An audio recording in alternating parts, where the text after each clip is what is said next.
All righty. It is your turn, Mr. Seebeck. And we didn't decide how long we wanted to go. Do what we want. Okay. We usually set a minimum. You want to do 2 weeks as a minimum? Yeah, I'll see what we can accomplish here. I'm hungry. When's Wayne cooking? I might order something from DoorDash. Hamburger. Or French fries. He's doing steak, man. Is he? Yeah. Well, he's making me a brat. I don't like steak. It's weird, I know.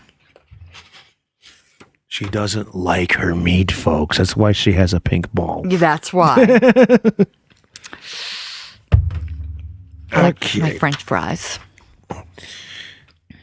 Okie dokie. I've been sleeping on a bad neck the last few days, so. Me too. Okay.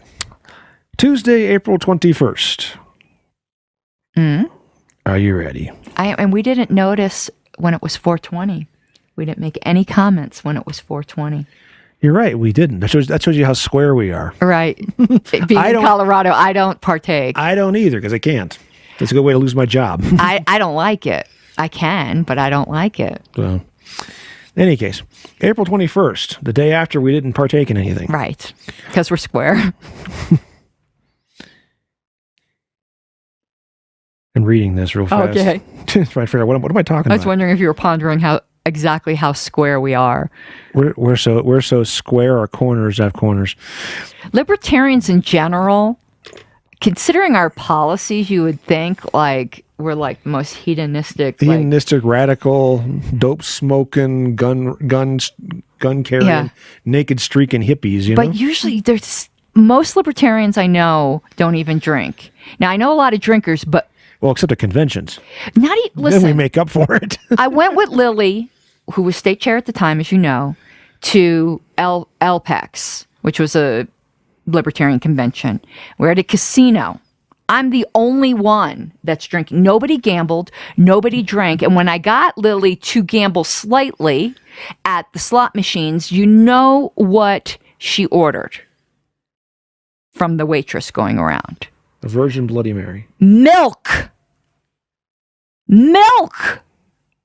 And the waitress looked at her in shock. I was just like, I was thinking, okay, I was a brand new libertarian. I'm like, where the hell am I going to find that? I was brand new, and I'm like, going to Vegas for a libertarian convention. This is going to be awesome. And it was so freaking boring. Well, remember, libertarians consider gambling and things like the lottery and so on to be a tax on the mathematically stupid, which is why they don't gamble a lot. Though I agree with you. But everyone was in bed by 10, not me. I brought a drink into the meeting room. I'm like, screw you guys.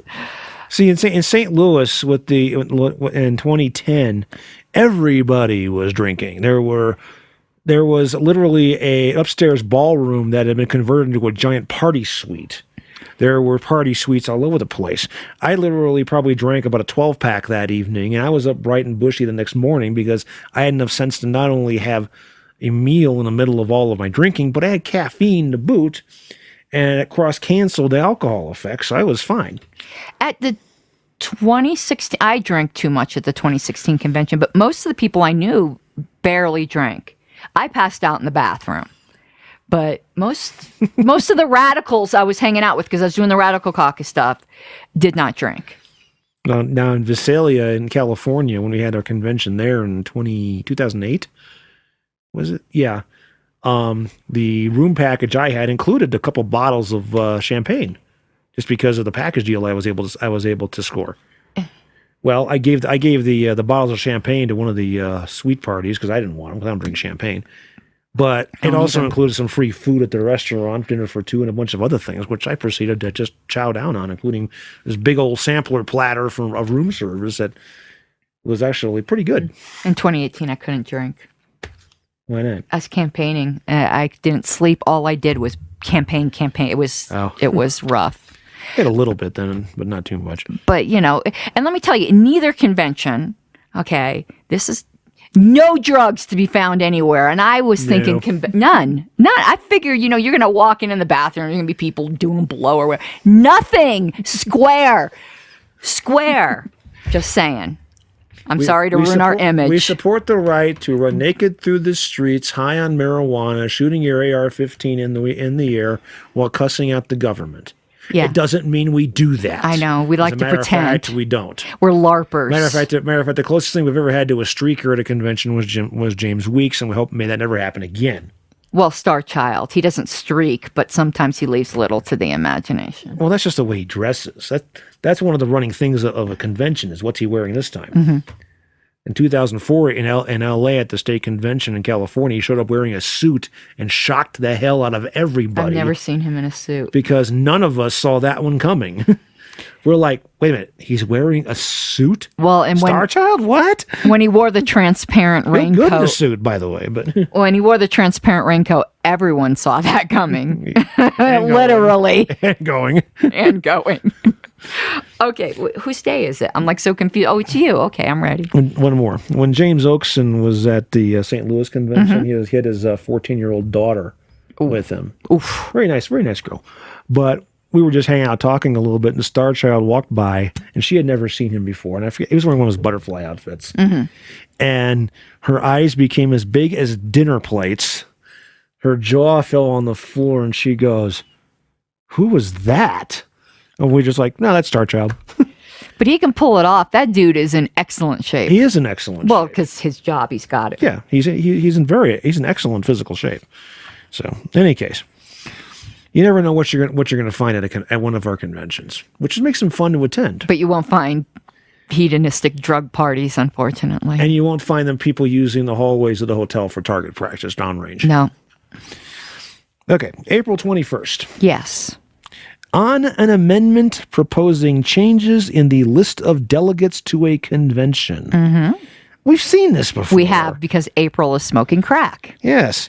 The delegates already seated, A, cannot remain seated, B, remain seated but cannot vote. Sorry, that was B. C, can vote on all cases except their own. D, can vote on all cases including their own. Well, I remember, okay, in the question, well, say the top one again, because this is slightly different. Okay. On an amendment proposing changes in the list of delegates to a convention, the delegates already seated, A, cannot remain seated. They must stand up, sit down, fight, put the left leg in, left leg out. You know that's not what they're saying, but okay. It's a libertarian hokey pokey. But anyway, B, remains seated but cannot vote. That was the answer on the other one, but I think this is different. C, can vote on all cases except their own. And D, can vote on all cases including their own. I think it's D. Walk through it. Yeah, but I still think it's D because they're already seated. The other case, it was proposing a substitute, the other one that we did, and it was talking about the list proposing to be substituted in, they couldn't vote. Right. But this is people already seated. Mm-hmm. I still think it's D, even though it's probably can vote on everything except for their own case, but I still think it should be D. So I'm sticking with D. Well, you should have stuck with C. Yeah, that doesn't make sense to me. Can vote in all cases except but they're already seated. And you don't have to recuse yourself for fucking anything in Roberts. Why couldn't they vote on their own case? I don't know, but let's go to page... Arvin could vote on his own suspension. Let's go to page 616 and see what they say. Tell me, settle down, Beavis. Settle down. Settle down, Beavis. Settle down, Beavis. Yeah, no, I won't, no. She said balls. All right. She's got pink balls. All right. 616, 28 through 30. This has to do with what?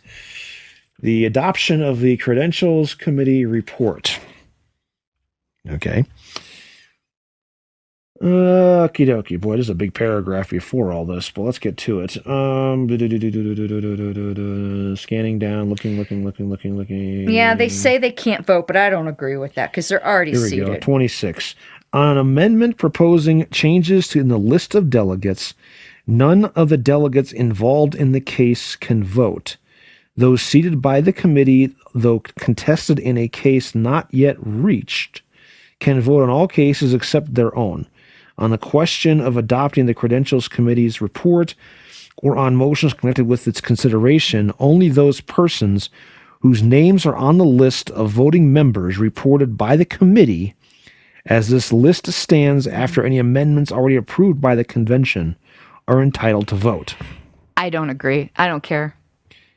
Well, the way the question is worded and the way that they're saying it here is that, okay, we're in the Colorado delegation. And we're already seated. We've already been voted seated. on. We've already been accepted. We've been voted in. We've been accepted, but there's still a couple vacancies available.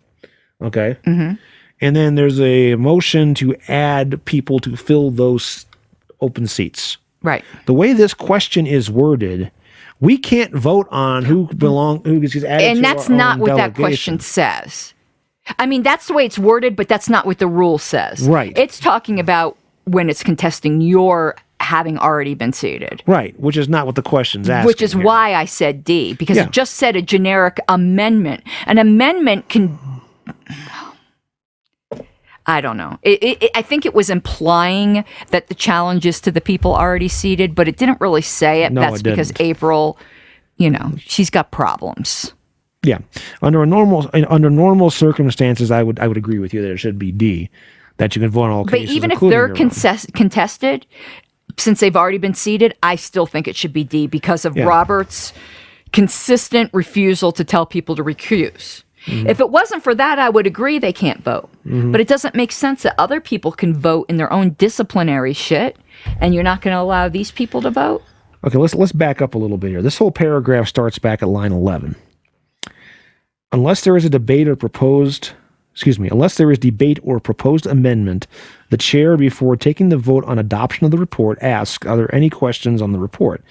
If seats are contested, an amendment can be offered substantially in this form, quote, to amend by adding, provided the name of George J. Morris, whoever he is, be added to the roll of delegates as submitted as a delegate from a state of confusion. The name of the rival delegate can then be offered in the secondary motion or amendment, for example, to strike out George Morris and insert Frank Norton. Whether or not such a contest is reported, it is in order to move such amendments or even move to substitute an entirely different set of delegates for any delegation in the reported list, but no such amendment is permitted to include more names than those of a single challenged delegate or delegation, all of whom were challenged on the same grounds, together with any claimants involved. So the context of the paragraph is contested delegates. I figured out where... But the question is not. Okay, I figured out where it's screwy. Yeah. Because you and I made an assumption, which to me is a reasonable assumption, but perhaps we're thinking of things wrong. When it said here, delegates already seated, we're assuming that means they were already included on a report that was accepted by the convention. Yes. That's not what they mean. Right here. Those seated by the committee. Meaning they're included on the committee's report, but the convention hasn't seated them. They're considering seating a two-step process here. The committee seats them, and the convention accepts the committee seating them. Then I can sort of see that. If I knew that, then I would have said C. Yeah. But because I'm reading this as being already approved by the convention, and all of a sudden people are wanting to go back and revisit it. Because we commonly think of delegates already seated, meaning that they've been credentialed by the committee. Right. And they've been voting all along. And the body has accepted them. Right. Yeah. Because I don't consider the Credentials Committee a seating body. But that's what it says. I consider them a credentialing body. The body that seats the delegates is the convention itself. But, that kind of makes sense. Now I'm coming up with a way it doesn't.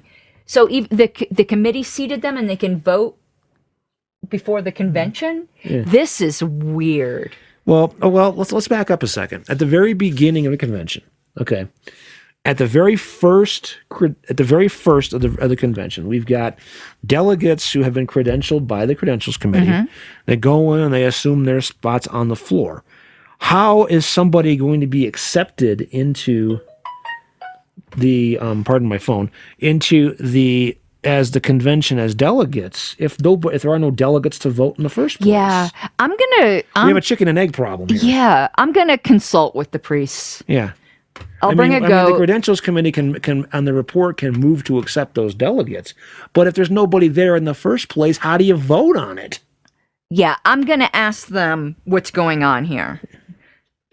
Yeah. Yeah, this is really confusing me. And Richard, I'm not calling this a shitty question. I'm calling this just confusing. Yeah, I'm not calling the question shitty. I'm calling this portion of the book shitty. Yeah. The context is wacky. Richard Brown, if you're watching this, which you should be, can you set us straight?